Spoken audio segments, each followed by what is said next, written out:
Have your company. We're going to start with breaking news too, because the US and its allies have started airstrikes on Islamic State positions in Syria without any coordination with the country's government. President Obama authorised the attacks 2 weeks ago as part of a campaign to take out the jihadist militants threatening security in the region. The Pentagon hasn't released the exact locations of the airstrikes, but there are reports that among the main targets are Islamic State militant positions in Syria's northern city of Raqqa, a stronghold for the group in the country. Witnesses in the region do seem to back up this information. Well, for more on this, we can cross live now to Anastasia Chorkina, who is in New York for us. Anastasia, what further developments can you tell us? Well, Andrew, what we do know, of course, is yes, the United States has begun its highly controversial airstrikes campaign over Syria, the plans for which were announced earlier this month. We do know, of course, that this comes after over 170 airstrikes have already been conducted over Iraq.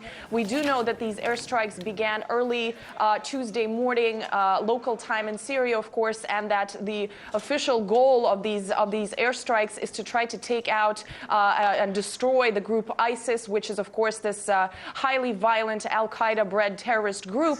And we know that the plan is, right now, the reported plan is to target at least 20 locations, including training bases and encampments, and that reportedly this campaign will last for at least throughout this week. But that's, of course, seems to be a very underestimated amount of time, considering the complicated situation on the ground. We do also know that the United States is the only non-Arab country that is participating in this campaign. Of course, it's spearheading this operation, but other countries include the United Arab Emirates, Saudi Arabia, Qatar, Bahrain, and Jordan. And it has to be said that the legality of this campaign has been highly questioned throughout these last several weeks, because certainly lots of questions are being asked about the lack of approval, not just from the Syrian government, which, unlike the Iraqi government, never approved or requested such airstrikes, but also from Congress, representing the American people, of course, here in the United States, as well as the international community in the face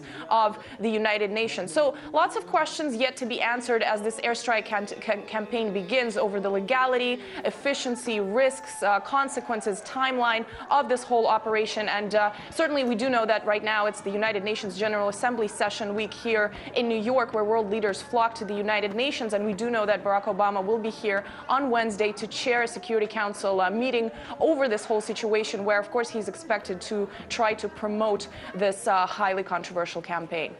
Thanks, Anastasia. That's RT's Anastasia Chorkina with the latest there, live from New York.